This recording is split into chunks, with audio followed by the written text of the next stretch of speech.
पर देख सकता हूँ मैं, जैसे कि ये सिंपल ऑप्शन है डैशबोर्ड। डैशबोर्ड के जस्ट नीचे आपको एक ऑप्शन दिख रहा होगा लेफ्ट हैंड साइड में डेरिवेटिव्स का। जैसे ही आप डेरिवेटिव्स पे टैप करते हैं तो आपके पास मल्टीपल ऑप्शंस ओपन होकर आ जाते हैं। वो मल्टीपल ऑप्शंस क्या क्या है? अगर हम बात करें वन टू वन ऑप्शंस की, तो सबसे पहले आपको यहाँ पे देखने को मिलता है निफ्टी ओआई टेबल CW। ठीक है। अब ये जो ओआई टेबल है ये ओपन इंटरेस्ट टेबल है, जो कि आपको करंट वीक का डेटा रिप्रेजेंट करती है। CW का मतलब है यहाँ पर करंट वीक। ठीक है। अपार्ट फ्रॉम करंट वीक यहाँ पर आप ये देख सकते हैं bank Nifty OI table CW, same ये भी आपको करंट वीक की टेबल यहाँ पर रिप्रेजेंट करती है। एंड इसके अलावा आप निफ्टी ओआई टेबल क्या है यहाँ पर NW। अब NW जो है आपको नेक्स्ट वीक का डेटा रिप्रेजेंट करते हैं, यानी कि अगर आप नेक्स्ट वीक में ट्रेड करना चाहते हैं निफ्टी के अंदर, तो यहाँ से आप नेक्स्ट वीक का डेटा देख सकते हैं। सेम एज ऐसा ही निफ्टी और सेंसेक्स, इनकी टेबल भी आपको यहाँ पर देखने को मिल जाती है। क्लियर। अब उसके बाद आ जाते हैं OI charts Nifty and bank Nifty के, जो कि आपको सपोर्ट और रेसिस्टेंस के लिए बताते हैं कि कैसे आप अपना सपोर्ट लें और रेसिस्टेंस लें। वो हम ओआई टेबल में ही सीख लेंगे, तो उतनी ज्यादा हमें उसकी नीड पड़ने वाली नहीं है। नेक्स्ट आ जाता है मंथली टेबल। तो मंथली कॉन्ट्रैक्ट, अगर आपको मंथली कॉन्ट्रैक्ट में ट्रेड करनी है तो यहाँ से आप मंथली ओआई टेबल देख सकते हो, और उसको देख के फिर मंथली कॉन्ट्रैक्ट में आप ट्रेड एग्जीक्यूट कर सकते हैं अपनी। क्लियर। ठीक है। उसके बाद आ जाते हैं डायरेक्टली अब सेशन पे, जैसा कि व्यूवर्स का कंसर्न था बैंक निफ्टी को लेकर। तो सिंपली मैंने टैप किया bank Nifty OI table CW पर, यानी कि करंट वीक की जो टेबल थी बैंक निफ्टी की। अब टैप करने के बाद मेरे पास डिटेल ओपन होकर आ गई। डिटेल में सबसे पहले लाइन मेंशन है यहाँ पे, bank Nifty option data weekly 27 जुलाई 2023, यानी कि जो करंट वीक का डेटा है। ठीक है। जो एक्सपायरी हमारी 27 जुलाई की है, जो कि कल की है, या हमारी वीकली और मंथली एक्सपायरी दोनों एक्सपायरी है। ठीक है। उसके बाद यूज डेटा आफ्टर 10:30 AM। अगर मैं बात करूं सॉफ्टवेयर की, तो सॉफ्टवेयर में प्रॉपर्ली यहाँ पर कंसर्न मेंशन है कि आप अपना जो डेटा है, डेटा हमारा 10:30 के बाद यूज करेंगे तो ज्यादा आप इस पर रिलाई कर सकते हो। अगर आप 10:30 से पहले यूज करते हैं तो भी आपको इसके रिजल्ट्स देखने को मिलते हैं, बट जो 10:30 के बाद के रिजल्ट्स हैं वो काफी अच्छे रिजल्ट्स होते हैं। क्यों? क्योंकि 10:30 से पहले आप सभी को पता है मार्केट कितनी ज्यादा वॉलेटाइल रहती है। तो ड्यूरिंग द वॉलेटिलिटी, जब मार्केट के अंदर वॉलेटिलिटी होती है, तो उस टाइम पे जो रिस्क है वो रिस्क बढ़ जाता है बहुत ज्यादा। ठीक है। तो इसलिए हम उस रिस्क को अवॉइड करने के लिए यहाँ पर हमने ये मेंशन किया हुआ है कि आप इस सॉफ्टवेयर को अगर 10:30 के बाद यूज करेंगे तो इससे ज्यादा अच्छे रिजल्ट्स आप निकाल पाएंगे। क्यों? क्योंकि उस टाइम पे थोड़ी जो वॉलेटिलिटी है वो वॉलेटिलिटी कम हो जाती है, और जब वॉलेटिलिटी खत्म हो जाती है तो वहां पे जो रिजल्ट्स है, रिजल्ट्स ऑटोमेटिकली अच्छे हो जाते हैं। कैसे, वो अभी हम देखेंगे यहाँ पर। ठीक है। सिंपली उसके अलावा आप ये call option put option, left hand side में जो डेटा आप देख रहे हैं कॉल ऑप्शन का है, राइट हैंड साइड में जो डेटा आप देख रहे हैं पुट ऑप्शन का डेटा है। क्लियर। अब उसके अलावा यहाँ पे पर्टिकुलर स्ट्राइक्स दी हुई है कि हर एक स्ट्राइक पर, ठीक है, अगर मैं बात करूँ 45,300 से लेके 46,500, ऑल दोज 13 स्ट्राइक्स हैं टोटली यहाँ पर मेंशन की गई हैं जो इस सॉफ्टवेयर के अंदर। ठीक है। अब हर एक स्ट्राइक पर आप देख सकते हो हर एक स्ट्राइक का लास्ट ट्रेडेड प्राइस क्या है, प्रीमियम। ठीक है। जस्ट वेट अ मिनट, इसका ऐसे कर लेते हैं। ठीक है। लास्ट ट्रेडेड प्रीमियम पता चल गया मुझे कि लास्ट जो प्रीमियम है वो क्या है। ओपन इंटरेस्ट, ये मुझे टोटल ओपन इंटरेस्ट बताता है पूरे वीक का कि करंटली कितना ओपन इंटरेस्ट है। अब एक्चुअल में ओपन इंटरेस्ट होता है क्या सबसे पहले, तो ये सबसे इंपॉर्टेंट कॉन्सेप्ट है, तो वो मैं यहाँ से देख सकता हूँ। ठीक है। The total number of outstanding derivative contracts such as options or futures that have not been settled foreign assets। So normal language में बात करें, बेसिकली ओआई ये है हमारा जो आउटस्टैंडिंग कॉन्ट्रैक्ट्स हैं, किसके? डेरिवेटिव्स के। अब डेरिवेटिव्स में हमारा क्या क्या आता है? डेरिवेटिव्स में हमारा सबसे पहले आता है फ्यूचर्स, फिर आता है ऑप्शंस। सो इनके जो पेंडिंग कॉन्ट्रैक्ट्स है, मींस पेंडिंग का मतलब हो गया कि लोगों ने बाय तो किए but end of the time sell नहीं किए, या लोगों ने सेल तो किया but end of the time buy नहीं किया।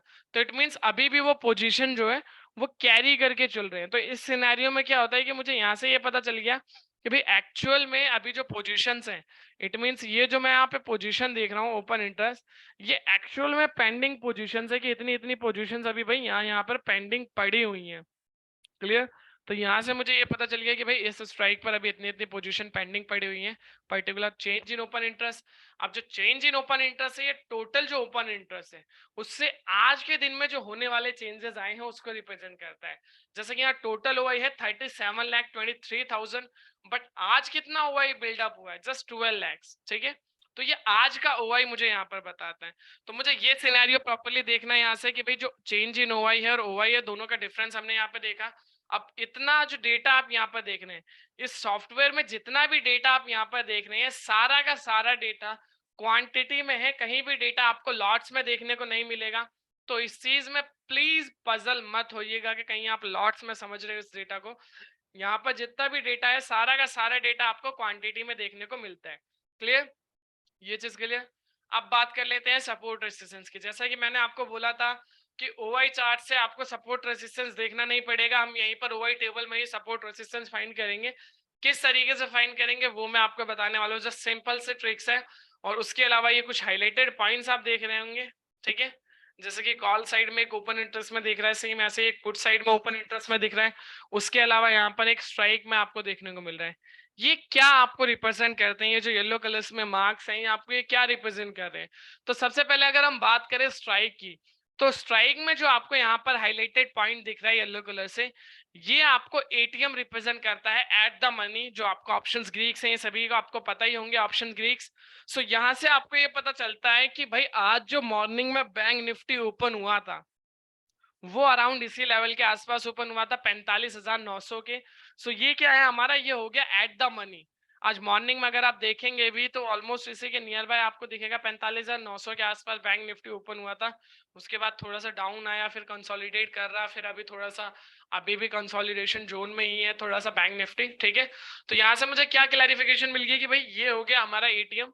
अब उसके अलावा ये जो परसेंटेज देख रहे हो, क्योंकि सबसे ज्यादा वॉल्यूम यहीं पर आपको देखने को मिलेगी एटीएम के नियर बाय, तो इसीलिए यहाँ पर आप ये जो परसेंटेज है ये देख रहे हैं। क्योंकि टोटल ओआई कितना है, 91 लाख ओआई है टोटल। बट आज कितना ऐड हुआ है, आज ऐड हुआ है 32,74,000, यानी कि 56% एक्स्ट्रा ओआई आज ऐड हुआ है यहाँ पर। क्लियर? सेम इसी तरीके से यहाँ पे 166% एक्स्ट्रा ओआई ऐड हुआ है। क्यों? क्योंकि यहाँ पे टोटल ओआई है जस्ट 53 लाख, बट आज आया है 33 लाख। अगर मैं 53 लाख में से 33 माइनस कर देता हूँ तो जस्ट 20 लाख बचता है। तो वही चीज मुझे यहाँ से पता चलेगी कि इतना परसेंट एक्स्ट्रा ओआई। सेम इस तरफ की बात करते हैं, यहाँ पे जस्ट 13 लाख थे, आज 37 लाख ऐड हुए, तो टोटली 50 लाख है, ठीक है। तो यानी कि 275% का जो ओआई है वो यहाँ पर बिल्डअप होता मुझे देखने को मिल रहा है। क्लियर? इसके अलावा ये तो हो गई बात आपको उसकी। अब आ जाते हैं सपोर्ट और रेजिस्टेंस पे।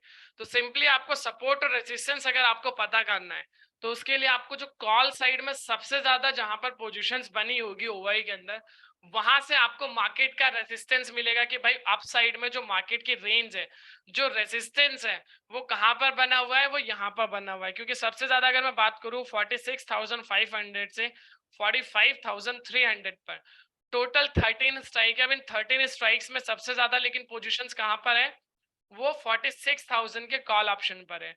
तो यहां से मुझे क्या पता चला, यहां से मुझे जो मार्केट है, मार्केट में जो निफ्टी है, निफ्टी का रेजिस्टेंस पता चल गया कि अप साइड में जो रेंज है निफ्टी बैंक निफ्टी की, वो 46,000 की रेंज है, ठीक है। यानी कि ये मेरा रेजिस्टेंस हो गया। अब बात करें अगर सपोर्ट की, तो सपोर्ट मुझे पुट साइड में जहां पर सबसे ज्यादा पोजीशंस बनी होगी वहां से मिलेगा। तो पुट साइड में अगर मैं बात करूं तो यहाँ पर अभी 53 लाख कॉन्ट्रैक्ट्स है जो एज ऑफ नाउ बने हुए हैं, और यहाँ पे 88 लाख, ठीक है। तो ये मेरा काम करेगा रेजिस्टेंस का, ये मेरा काम करेगा सपोर्ट का।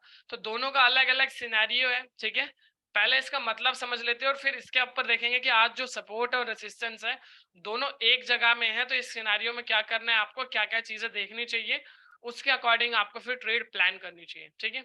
सबसे पहले बात करें अगर सपोर्ट की, तो support level is a price level where the price tends to find support as it going down. Normal language में बात करें तो सिंपली सपोर्ट आप यहाँ पे देख सकते हो, चार्ट के थ्रू मैं समझाने की कोशिश करता हूँ इजी। यहाँ पर ये चार्ट दिया हुआ है, सपोर्ट की लाइन ड्रॉ की हुई है, कैंडल ने यहाँ पे टच किया सपोर्ट की लाइन को, अगेन एक बाउंस बैक मिला मेरे को अपसाइड, फिर वही सिनेरियो रिपीट करता हुआ डाउन आता है, फिर अगेन सपोर्ट से ही बाउंस बैक करता है अपसाइड में, फिर यहाँ पर आने के बाद काफी देर बाद फिर वही डाउन सिनेरियो, फिर लेकिन एक अप मूव मुझे यहाँ से देखने को मिलता है। तो मीन्स यहाँ से मुझे क्या क्लैरिफिकेशन मिलती है कि भाई जब मार्केट जो है, अगर मार्केट सपोर्ट पर है तो वहां से एक अप मूव आने की प्रिपरेशन कर रही होती है मार्केट, ठीक है। तभी वो नेक्स्ट लेवल तोड़ के नीचे आएगी, उससे पहले एक मूव जरूर देखने को मिलेगा ही मिलेगा आपको सपोर्ट के अंदर, ठीक है। सेम इसी तरीके से अब रेसिस्टेंस है, रेसिस्टेंस सपोर्ट का ऑपोजिट हो जाएगा। Resistance level is a price level where the price tends to find resistance as it going up. अब यहाँ पर ये सेम चार्ट यहाँ पर देख सकते हो, ये डाउन, फिर अगेन रेसिस्टेंस टच करके डाउन, फिर वी शेप बनाता है यहाँ पे कंसोलिडेट करने के बाद, फिर वही सिनेरियो, फिर यहाँ पर आने के बाद फिर डाउन। तो मीन्स यहाँ से मुझे क्या क्लैरिफिकेशन मिल गई कि मार्केट जब रेसिस्टेंस की तरफ है तो वहां से एक डाउन साइड की प्रिपरेशन करती है मार्केट, और मार्केट जब सपोर्ट की तरफ है तो वहां से एक अप मूव आने की प्रिपरेशन रहती है मार्केट की। Sorry, clear. अब इसको प्रैक्टिकली देखने की कोशिश करते हैं कि भाई प्रैक्टिकली ये कैसे वर्क करता है, और सपोर्ट और रेसिस्टेंस के बेसिस पर आप कैसे ज्यादा रिलाई कर सकते हो, और इस स्ट्रेटेजी का कैसे क्या वर्क करता है और कैसे क्या सिनेरियो रहता है। ठीक है, सबसे पहले जैसे कि हमने यहाँ पर डेटा देखा, डेटा में हमने क्या देखा कि भाई यहाँ पर 88 लाख कॉन्ट्रैक्ट्स हैं जो कॉल साइड में बने हुए हैं रेसिस्टेंस पे, पुट साइड में कितने हैं 53 लाख। ठीक है, तो अभी स्ट्रॉन्ग कौन है दोनों में से, रेसिस्टेंस ज्यादा स्ट्रांग है या सपोर्ट ज्यादा स्ट्रांग है? सीधी सी बात है, अभी रेसिस्टेंस ज्यादा स्ट्रांग है। तो अभी जो आने वाला टाइम रहेगा आप देखेंगे कि अभी जो सपोर्ट है वो आपको 46,000 पे दिख रहा है, बट एक्चुअल जब मार्केट अभी डाउन करेगा तो या तो आपको ये 45,900 पर देखने को मिलेगा क्योंकि जस्ट 3 लाख का गैप है, या तो ये और ज्यादा कंसोलिडेट होकर 45,800 पर आएगा।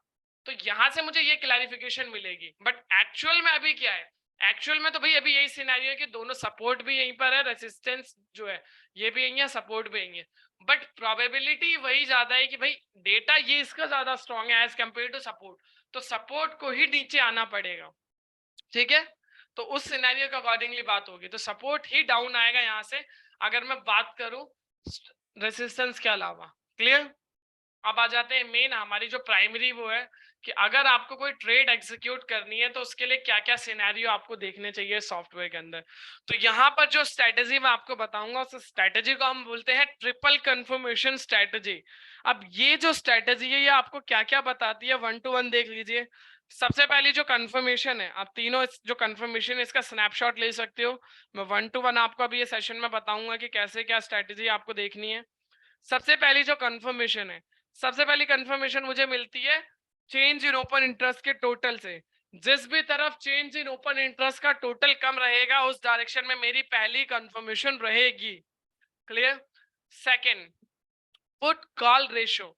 अभी जो पुट कॉल रेशियो ये क्या रिप्रेजेंट करता है, मुझे ये बेसिकली पीसीआर है। ठीक है, अब पीसीआर मुझे क्या रिप्रेजेंट करता है, if PCR 1.25 above then buy call option. ठीक है, मतलब सिंपली यही है कि अगर पीसीआर 1.25 के ऊपर है तो मैं कॉल ऑप्शन बाय करूंगा। अगर पीसीआर 0.80 के नीचे है, ठीक है, इफ पीसीआर 0.80 के below then buy put option. Clear.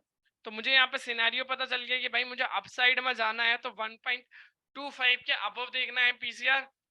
अगर मुझे डाउन साइड में ट्रेड करना है तो वहां पर मुझे 0.8 के नीचे आने पे पीसीआर जब आएगा, जब मैं वहां पर अपना ट्रेड एग्जीक्यूट के रिगार्डिंग देखूंगा। क्लियर।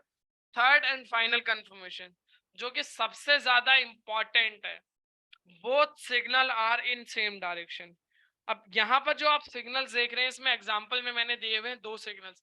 पहला सिग्नल है ऑप्शन सिग्नल, दूसरा सिग्नल है वी वैप सिग्नल। अब दोनों जो सिग्नल्स है दोनों का यूज क्या है, जैसे कि यहाँ पे आप देख रहे हो दोनों सिग्नल अगर बाय है तो बाय होने चाहिए, जैसे कि मैंने यहाँ पे लिखा हुआ both signal are in same direction. अगर दोनों सिग्नल सेल है तो सेल, ऐसा ना हो एक सिग्नल बाय है और एक सिग्नल सेल है, तो उस टाइम पे मैं अवॉइड करूंगा। क्यों अवॉइड करूंगा, क्योंकि भाई उस टाइम पे सिनेरियो मैच नहीं हो रहा है, क्योंकि मेरी जो स्ट्रेटजी है उस स्ट्रेटजी के अकॉर्डिंग अभी वो ट्रेड नहीं है। ठीक है, तो ये तीनों कंफर्मेशन है, स्नैपशॉट ले लीजिए, आप प्रैक्टिकली देखते हैं इनको। ठीक है, डेटा पर आगे। अब सबसे पहली जो कंफर्मेशन मैंने आपको बताई थी चेंज इन ओपन इंटरेस्ट के टोटल से मिलेगी। अब चेंज इन ओपन इंटरेस्ट का टोटल मुझे यहाँ पर मिलता है। ठीक है, अब उसके अलावा यहाँ पर आप आएंगे इंट्राडे डेटा। ठीक है, इस चीज को यहाँ पर जो चेंज इन ओपन इंटरेस्ट का आप टोटल देख रहे हैं कॉल साइड का और पुट साइड का, यही चेंज इन ओपन इंटरेस्ट का टोटल यहाँ पर मेंशन है। ठीक है, जो आप देख सकते हैं इंट्राडे डेटा में। अब इंट्राडे डेटा में आपके पास दो टाइम फ्रेम है, 5 मिनट और 15 मिनट। जिस भी टाइम फ्रेम के अकॉर्डिंग आप डेटा देखोगे उस टाइम फ्रेम के अकॉर्डिंग आपको यहाँ पे डेटा देखने को मिलता है। ठीक है, अब जैसा कि यहाँ पे टाइमिंग है जो मैंने बात करी, change in open interest call side का ये रहा, change in open interest put side का ये रहा टोटल। ठीक है, अब उसके अलावा सिनेरियो क्या बनता है यहाँ पर, जस्ट वेट अ मिनट। ठीक है, अब 5 मिनट पे क्लिक किया तो मेरे पास हर 5 मिनट के अकॉर्डिंग डेटा आएगा। ठीक है, अब मैंने यहाँ पर अगर इसको 15 मिनट पे टैप कर रखा है तो हर 15 मिनट के अकॉर्डिंग डेटा आएगा। सो अगर हम बात करें कि कौन सा टाइम फ्रेम ज्यादा अच्छा है आपके लिए सॉफ्टवेयर के अंदर, तो वहां पर मेरा कंसर्न रहेगा कि भाई 5 मिनट का जो टाइम फ्रेम है वो ज्यादा रिलाई कर सकते हैं आप उस पर कैसे। अब ये देखिए जैसे 12 बजे से हमारे पास नेक्स्ट डेटा आ गया, ठीक है, क्योंकि भाई 11 बजे 45 मिनट उसके बाद नेक्स्ट डेटा कब आ रहा है मेरे पास 12 बजे। अब 15 मिनट, अब इसमें मेरे पे 2 डेटा और मैं इस पे देख सकता था। अगर मैं इसको 5 मिनट पर टैप करता हूँ तो मेरे पास और कौन कौन से डेटा आ रहे हैं भाई 1150 और 1155। इससे मुझे क्या पता चलता है कि सिनेरियो पता चलता है कि मार्केट में भी कैसा सिनेरियो बन रहा है। अगर मैं यहाँ पे 15 मिनट पे क्लिक करके रखता हूँ तो जिसमें उससे पहले मैंने यहाँ पर ये चीजें देखी कि भाई यहाँ पे तो सिग्नल सेल है, एकदम से यहाँ पे बाय हो गया, बट बाय का सिग्नल मेरे पे कब आया यहाँ पे 11:45 पर। अब अगर मैं इसको यहाँ पे क्लिक करता हूँ तो यही डेटा मैंने यहाँ पर देख लिया था 11:40 पर, मैं देख सकता था कि बाय का सिग्नल आ चुका है। और जैसा कि आप सिनेरियो की बात करेंगे ट्रिपल कंफर्मेशन वर्क कैसे करती है, तो इस टाइम फ्रेम को लेते हैं हम यहाँ पर, ठीक है, 12 बजे के टाइम फ्रेम को। अब पहली कंफर्मेशन मैंने आपको बताई थी कि चेंज इन ओपन इंटरेस्ट का टोटल जिस भी तरफ कम रहेगा उस डायरेक्शन में हम जाएंगे। तो दोनों तरफ का डेटा देखते हैं।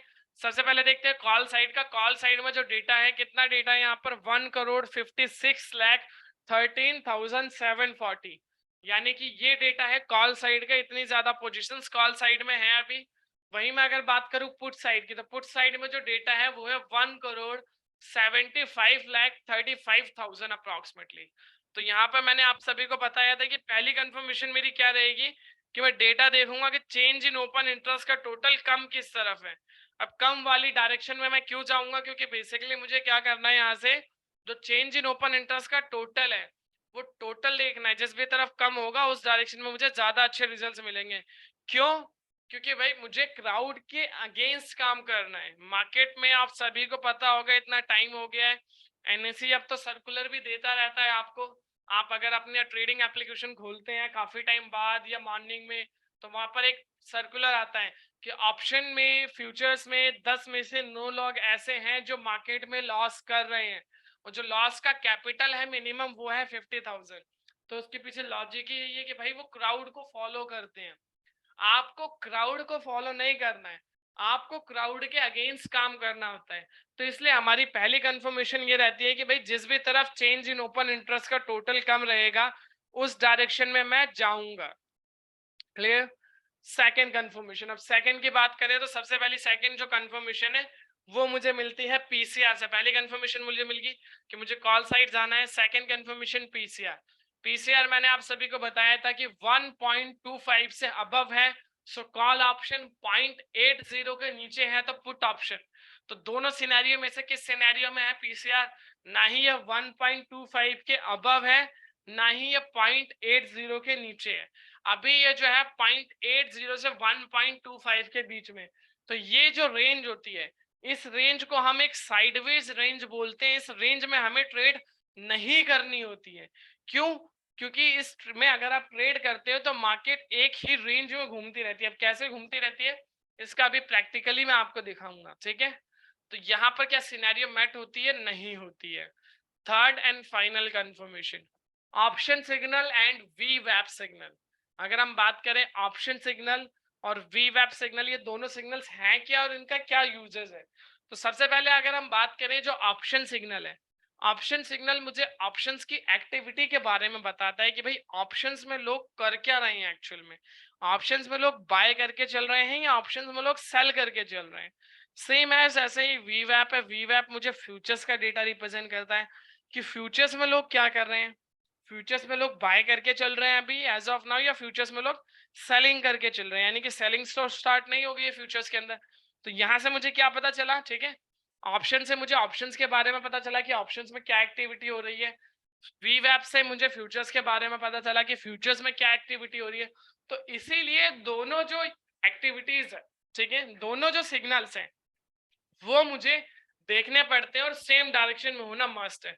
क्योंकि अगर मैं बात करूं ऑप्शन में वॉल्यूम ज्यादा होती है तो फ्यूचर्स में मार्जिन ज्यादा रिक्वायर्ड होता है। सो दोनों का अलग अलग कॉन्सेप्ट है, दोनों का अपनी जगह दोनों ठीक है। तो इसीलिए हमें दोनों तरफ को देख के अपनी ट्रेड प्लान करनी होती है। तो यहाँ पर दोनों सिग्नल बाय हैं, हाँ जी बिल्कुल बाय हैं। तो यहाँ पर ये मेरी कंफर्मेशन मैट होती है। तो फर्स्ट कंफर्मेशन मैट हो रही थी, सेकंड मैट नहीं हो रही थी, थर्ड मैट हो रही है। तो क्या मुझे ट्रेड करनी चाहिए? बिल्कुल नहीं। क्यों? क्योंकि मेरी जो तीनों कंफर्मेशन है वो तीनों कंफर्मेशन मैट नहीं हो रही है। अब बात कर लेते हैं, जैसा कि मैंने आपको बताया था कि साइडवेज रेंज। अब वो साइडवेज रेंज कैसे पता करें आप, जैसे कि 0.80 के नीचे है, ठीक है, तो पुट साइड जाना है, 1.25 के अब होगा तो कॉल साइड। अब यहाँ पे देखो आप, यहाँ पर था रेंज, यहाँ पे पीसीआर 1.25 के ऊपर था, यहाँ पर भी था कंटिन्यूसली, यहाँ से गिरना चालू हुआ, यहाँ से बढ़ा 4041 तक गया, फिर उसके बाद गिरना चालू हो गया, ठीक है। और एक ही रेंज अगर मैं बात करूं यहाँ पे जो रेंज है कितना है प्राइस, 45,950। अब मैं नीचे आके अगर ये प्राइस देखता हूँ कितनी देर पहले, यहाँ पे जहां पर इसने हाई लगाया था 141 जो पीसीआर था आज के दिन का, यही हाई था, वहां पर क्या था 940, कितना गैप है, जस्ट 16 पॉइंट का। तो सिंपली यहां से मैं एक अंदाजा लगा सकता हूँ कि भाई जो आज बैंक निफ्टी की रेंज है वो एक तरीके से अभी भी कंसोलिडेशन जोन में है, एक मूव देता है फिर उस मूव को कंसोलिडेट करता है, जिसको आप चार्ट में भी देख सकते हो इजिली। यहाँ पर अभी थोड़ा सा एक फिक्शन ऑफ मूव यहाँ पे देखने को मिला था मॉर्निंग में कंसोलिडेट, फिर वही चीज यहाँ पर भी कंसोलिडेट करके अब धीरे धीरे धीरे धीरे अप साइड में प्रिपरेशन कर रहा है। बट अगर हम बात करें मॉर्निंग में, ये देखिए जैसे यहाँ पर हम थे जहां पर इसने हाई लगाया था, ठीक है 940, फिर गिरना स्टार्ट हुआ, वही सिनेरियो यहाँ पर बना, गिर के आया, फिर अगेन अब अपसाइड जा रहा है, तो वही सिनेरियो यहाँ पर फिर फॉलो हुआ, अगेन बाइंग स्टार्ट हुई, तो अपसाइड जा रहा है। तो मेन प्रोबेबली अगर आपको भाई रिस्क से बचना है तो आप तीनों कंफर्मेशन को फोकस करेंगे मेट होने का। हाँ, अगर आप रिस्क टेकर हैं, आप रिस्क बियर कर सकते हो, तो एक रिवर्सल स्ट्रेटजी मैं आपको बता देता हूं, वहां पर आपको कोई भी कंफर्मेशन नहीं देखनी है, जस्ट आपको क्रॉस ओवर देखना है। किसका क्रॉस ओवर देखना है, ये जो प्राइस आप देख रहे हैं और ये वी वैप, इनका जस्ट आपस में क्रॉस ओवर देखना है, ठीक है। प्रैक्टिकली देखते हैं, सबसे पहले जैसा कि यहाँ पर आए, अब ये जो सिनेरियो होता है, अब मैं बता रहा हूँ इस सिनेरियो मॉर्निंग से देखते हैं। यहाँ पर जो मार्केट थी, प्राइस ऊपर था, वी वैप नीचे था। एक चीज हमेशा याद रखिएगा, जब भी प्राइस ऊपर हो वी वैप नीचे हो तो मींस सेंटिमेंट जो है वो बाइंग है, और अगर प्राइस नीचे है वी वैप ऊपर है तो सेंटिमेंट नेगेटिव है, सेलिंग है। क्यों? क्योंकि जो प्राइस है, प्राइस से मुझे क्या मिलता है, स्ट्राइक, और वी वैप मुझे जो है हमेशा स्टॉप लॉस सजेस्ट करता है, ठीक है। तो स्टॉप लॉस मेरा कैसे सिनेरियो में मैट होगा, सीधी सी बात है, अगर मैं बाइंग सेंटिमेंट है, प्राइस ऊपर है और वी वैप नीचे है, तो इट मींस बाइंग सेंटिमेंट है, जब भी मेरा स्टॉप लॉस नीचे की तरफ रहेगा। क्योंकि अगर मैं कॉल ऑप्शन बाय करता हूं तो मेरा स्टॉप लॉस कब हिट होगा, जब मार्केट नीचे आएगी, ठीक है। सेम अब इसका रिवर्स कर देते हैं, जब मार्केट ऊपर जाएगी, ठीक है, पुट साइड में प्राइस नीचे, वीवैप ऊपर है, तो अब मेरा पुट साइड का जाना है, तो पुट साइड में क्या रहेगा सिनेरियो कि जब मार्केट ऊपर जाएगी जब मेरा ऐसे लेट होगा। तो ऐसे ही क्रॉस ओवर मुझे देखना है, जैसे कि यहाँ पर प्राइस ऊपर था, वीवैप नीचे था, अगले कैंडल में क्या हुआ, प्राइस नीचे आया, वीवैप ऊपर चला गया, तो यानी कि नेगेटिव सेंटिमेंट, फिर कंसोलिडेट करा, ज्यादा मूव नहीं दिया, फिर अगेन वही सिनेरियो बना यहाँ पर, फिर अगेन एक बाउंस बैक, और ये थोड़ा सा एक अच्छा बाउंस बैक देखने को मिला था 9:50 वाला। यहाँ पर अगेन जब अपसाइड में आया उसके बाद देखे कितना अच्छा है कि 900 से 45,900 से 974 तक गया, फिर अगेन वही सिनेरियो बना यहाँ पर आके, फिर अगेन क्रॉस ओवर बना, अब वापस से प्राइस नीचे आ गया, यानी कि फिर डाउन ट्रेंड कंटिन्यू, फिर कंसोलिडेशन में ही रहा 914 से 921 तक, कंसोलिडेट ही करा, फिर अगेन अपसाइड में आया, फिर वही सिनेरियो फॉलो करते हुए अभी भी अपसाइड में, लेकिन रेंज जो है वही एक रेंज है। तो जब भी इस तरीके के क्रॉस ओवर बने, ठीक है, किस तरीके, जब प्राइस और वी वैप में, तो कुछ नहीं करना है आपको, जस्ट पीसीआर देखना है। अगर जिस भी फेवर में, जैसे कि यहाँ पर है, ठीक है, यहाँ पर वो सिनेरियो परफेक्ट मैट हो रहा था जो हमने यहाँ पर डेटा देखा है। अब यहाँ पर डेटा कैसे मैट हो रहा था कि भाई कंटिन्यूसली प्राइस ने देखो ऊपर की तरफ क्रॉस ओवर करा, प्राइस बढ़ रहा है, ये भी कंटिन्यूसली बाय बाय काफी देर तक, और ये पीसीआर भी कंटिन्यूसली बढ़ रहा था। तो जब ये चीजें बढ़ रही हैं तो यहाँ पर आप एक क्रॉस ओवर पे एक रिवर्सल ट्रेड प्लान कर सकते थे। ये सिनेरियो था बैंक निफ्टी के अंदर। सेम अगर मैं बात करूं निफ्टी के अंदर, क्योंकि निफ्टी के अंदर आज डेटा इतना ज्यादा रफली नहीं है, क्योंकि निफ्टी में आज सिंपली कंफर्मेशन मुझे मिल रही थी। कैसे मिल रही थी, यहाँ पे मैं देख सकता हूँ सिंपली, एटीएम हमारा ये हो गया 19,750। सपोर्ट कहाँ से मिलेगा मुझे, सपोर्ट पुट साइड के डेटा से मिलेगा, जहां पे सबसे ज्यादा पोजीशंस बनी हुई है, यानी कि 19,700 रेजिस्टेंस, 19,800 पर मेरा रेजिस्टेंस है, ठीक है, क्लियर। रेसिस्टेंस सपोर्ट मिल गया मुझे। उसके अलावा अब रेंज की बात करूं तो यहाँ पर क्या मेरी कंफर्मेशन मैट हो रही है? जी बिल्कुल मैट हो रही है, अभी भी फेवर में मेरे। 10:30 के बाद की बात करें तो भी आप देख सकते हो डेटा कंटिन्यूअसली आपके फेवर में। निफ्टी आज बहुत ज्यादा स्ट्रांग है। पीसीआर कंटिन्यूअसली आप कहीं भी देख लो आज पीसीआर 1.25 से नीचे आपको देखने को ही नहीं मिलेगा। क्यों? क्योंकि आज सुबह से ही निफ्टी है काफी अच्छे स्ट्रेंथ के साथ ट्रेड कर रहा है, जिसकी वजह से यहाँ पे आपको 10 भी पीसीआर देखने को मिल रहा है। क्यों? क्योंकि यहाँ पर डेटा बहुत ज्यादा स्ट्रांग बन चुका था as compare to bank Nifty. तो ये सिनेरियो आपको प्रॉपरली फॉलो करने होते हैं कोई भी एक ट्रेड लेने से पहले, ठीक है। इससे रिलेटेड अगर किसी का कोई डाउट तो फिर मुझे कंसर्न कर दीजिए, अदरवाइज फिर हम मूव करेंगे हमारे फाइनल सेशन पर जो रहेगा इंडेक्स ऑप्शन के अलावा जो था स्टॉक ऑप्शन। क्या एडवांटेज है स्टॉक ऑप्शंस के?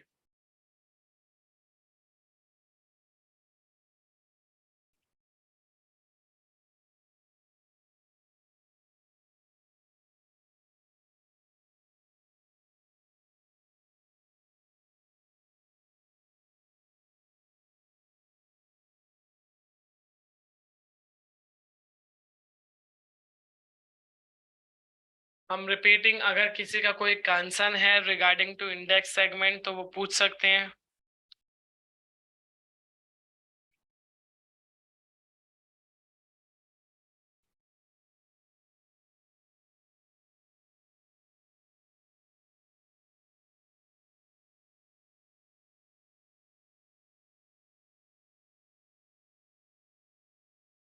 Can you please repeat the crossover reversal strategy? Mohit ji का कंसर्न है, ठीक है।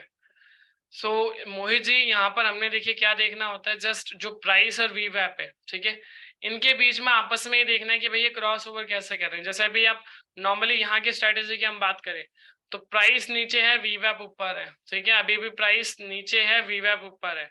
यहाँ पर क्या हुआ? प्राइस ऊपर आ गया, वीवैप नीचे आ गया। तो ये कंफर्मेशन हो गया कि भाई दोनों ने एक दूसरे को क्रॉस किया है। अब क्रॉस किया है तो इसके सिनेरियो क्या है, ठीक है।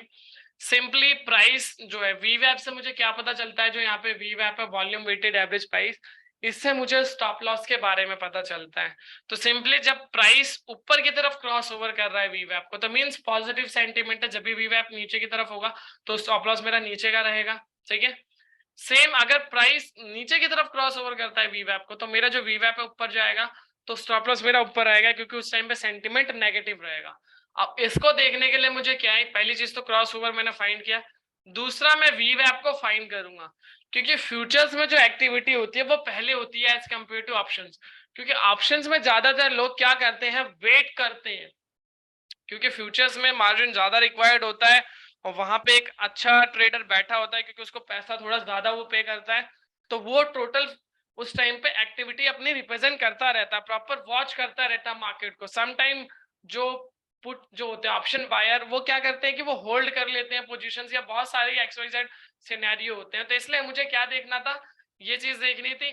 साथ ही में मैंने तीसरी चीज क्या देखी, मैंने पीसीआर देखा कि भाई अगर मार्केट यहाँ से पॉजिटिव जा रही है, ठीक है, क्योंकि क्रॉसओवर अपसाइड का बना, तो क्या पीसीआर भी बढ़ रहा है? बिल्कुल। तो ये चीजें देखनी है। अगर मार्केट प्राइस नीचे को क्रॉस ओवर कर रहा है तो क्या पीसीआर गिर रहा है? तो ये सिनेरियो प्रॉपरली देखना होता है मोहित जी मुझे।